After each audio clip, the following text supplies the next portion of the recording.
দুরুদের ভিতরে দুনিয়া আখেরাত পুরাটা ঢুকানো রাখা আছে।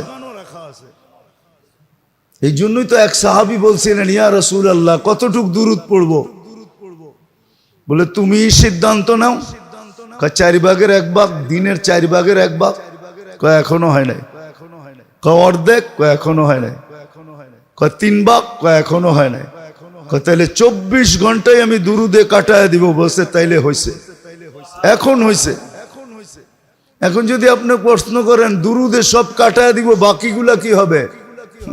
তা আল্লাহ রাসূল এটাও বলছে, তুমি যদি আমার দুরুদের ভিতরে সব কাটায় দাও তো বাকি সব কিছু করা ব্যতীত তোমার মিলবে। সব প্রয়োজন তোমার এটা দিয়েই মিটবে। দুরুদে যে কি রাখা আছে আমরা জানি না।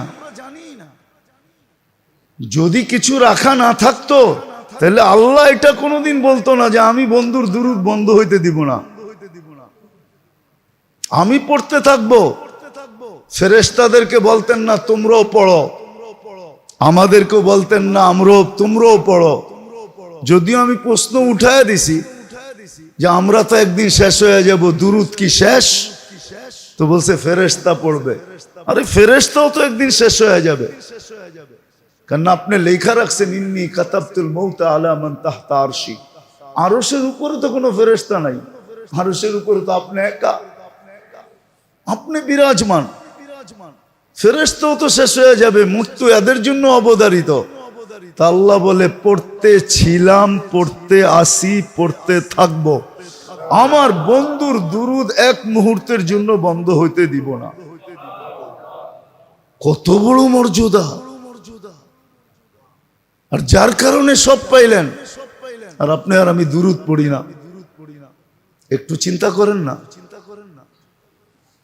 তাইলে ওই কথা সত্য হবে না কেন যেটা আমি প্রথমে বলছিলাম, যে মুহাম্মদুর রাসূলুল্লাহ সাল্লাল্লাহু আলাইহি ওয়াসাল্লামের নাম শুনলো আর দুরুদ পড়লো না, সে ভাবতে পারে যে আমার নামটা হতভাগাদের লিস্টিতে লেখা, ধ্বংসপ্রাপ্তদের লিস্টিতে লেখা, আর সিল মারা ধ্বংসপ্রাপ্ত।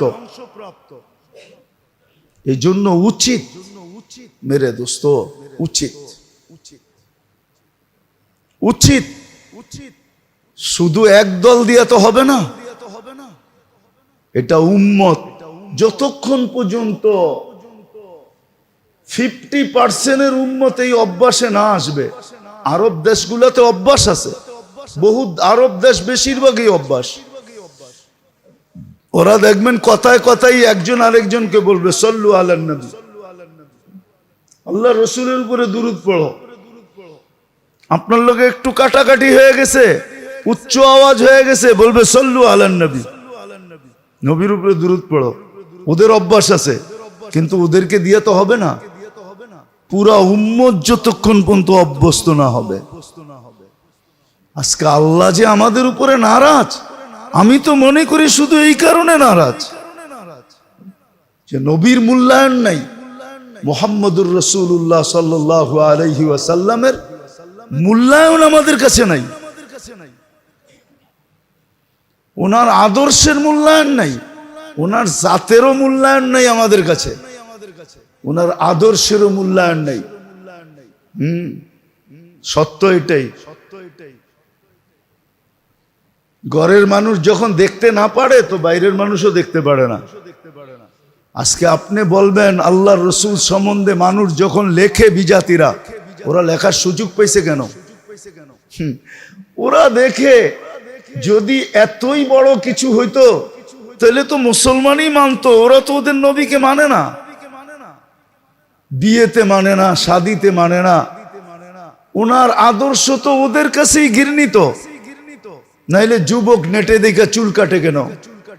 মা বোনরা পর্দা ছেঁড়া ঘুরে কেন? ও পর্দা ছাড়লো কেন? পর্দা ছেঁড়া কি ওর দাম বাড়ছে? না দাম বাড়ছে? দাম বাড়ছে? শব্দটা তো বলা যাইব না। দাম বাড়লো বাড়ছে, দাম বাড়লো বাড়ছে। কাদের কাছে? কার কাছে? শব্দটা আপনারাই বলেন, আমার বলার সুযোগ নাই।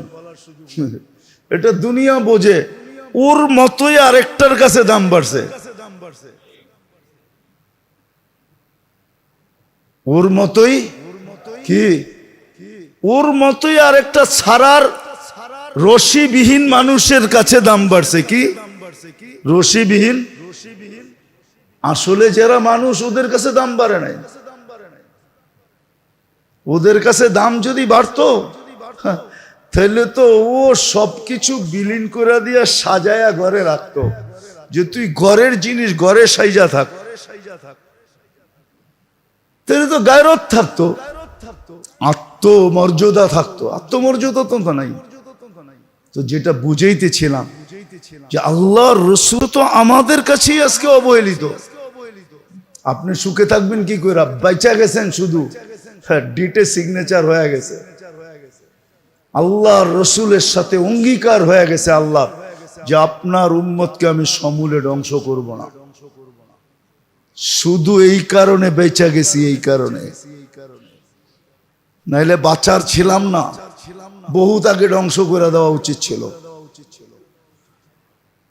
আমি তো শুধু দুরুদ দিয়ে দেখাইতেছি, বাকিগুলা দেখাইলাম না। যার কারণে সব পাইছেন, তওবা করেন, জলদি তওবা করি, নাইলে কিন্তু পিটা, এটাতে কোনো সন্দেহ নেই। কেননা এটাও বলা আছে, যদিও আমাদের সমাজে এটা প্রচার প্রসার নাই, এটা আল্লাহ রাসূল বইলা দিছেন, আল্লাহ বইলা দিছেন, ইল্লাম ইয়াতুবু ফানা তাবিবুহুম। নাইলে মনে করেন মুসলমান থেকে, উম্মতে মুহাম্মদী থেকে কোরআন হাদিস ঘাটলে আল্লাহর কাছে প্রিয় আর কাউকে দেখা যায়? হ্যাঁ, কেউ আছে? তাইলে কোরআন হাদিসের আলোকে যাদের হাতে আমরা মার খাইতেছি, ওদের চেয়ে আল্লাহর দুশ্মন কেউ আছে? তো আল্লাহ বন্ধুরে দুশ্মন দিয়ে পিটায় কেমনে? একটু বিবেক দিয়ে ভাবেন। ওদেরকে দিয়ে আমাদেরকে পিটাইতেছে কি করে? এটা কেমন বন্ধুত্ব? একদিকে বলে বন্ধু, আর একদিকে দুশ্মনকে লাগায় দিছে আমাকে সাইজ করতে। তাহলে আল্লাহরে যদি জিগে এটা বন্ধুত্ব কেমন? এটা আবার কোন বন্ধুত্ব? খোলা যাবে না, ইঙ্গিতে বলতেছি, অতীতে দেখা আসছি। এক দেশ আমাদেরকে বিক্রি করে দিছে একজনের কাছে, বিক্রি করে দিয়া ইয়া কইতেছে আমরা তোমার খুব বন্ধু। আরে তুই আমারে বিক্রি করে দিয়া পরে বন্ধুত্ব দেখাস, এটা কেমন বন্ধুত্ব? এটা কেমন বন্ধুত্ব? তুই আমারে বিক্রি করে দিছস। মনে হয় বোঝেন নাই, সবাই বোঝে নাই, বাঙ্গার কোনো সুরত নাই। বুঝলে বুঝলেন, না বুঝলে না বুঝলেন। আল্লাহ কত জিজ্ঞেস করি এটা কেমন বন্ধুত্ব? বন্ধুত্ব বলতেছেন আর দুশ্মন দিয়ে আমাদেরকে পিটাইতেছেন। তা আল্লাহ বলে পিটাইতেছি এই জন্য, লিউযিকাহুম বাদাল্লাযী আমিলু লাআল্লাহুম ইয়ারজিউন, যে তোদের বিবেকের পর্দা খোলে আর তোরা ইউটার্ন নেস, ফিরে আসস, ফিরে আসবি। আনা হাবিবুকুম, আমি তোমাদের বন্ধু। তারপরে দেখ তোদের উপরে কেউ আঙ্গুল উঠায় কিনা। আঙ্গুল উঠাইতে দেরি, মান আদালি ওয়ালিয়ান আদানতুহু বিল হারব, তখন আর তোদের লড়তে হবে না, ফেরেশতা আমি পাঠাবো, আবাবিল আমি পাঠাবো, মশা আমি পাঠাবো। আমার সৈনিকের অভাব নাই। জিল্লাহি জুনুদুস সামাওয়াতি ওয়াল আরদ, আকাশ জমিনের সমস্ত সৈনিক আমার, সব আমার কথায় চলে। আমি দিব, আমি পাঠাবো, তোদেরকে লড়তে দিব না। তোরা খালি দর্শক হিসাবে দেখবি। এই জন্য মেরে দোস্ত আসেন, আসেন, ফিরি, দুরুদ পড়ি, আল্লাহর রসুলের আদর্শের উপরে চলি। পুরা তো চলতে হবে না, বলেও তো দিছেন, সময় হিসাবে, কাল হিসাবে, যুগ হিসাবে কনসিডার করছেন। এই যুগে তো 10% মানলে হবে। এই যুগে তো একটা মৌলিক সুন্নতকে মানলে হবে, একটা মৌলিক সুন্নত। আল্লাহ রসুলের সবচেয়ে বড় সুন্নত ছিল 5 ওয়াক্ত নামাজ।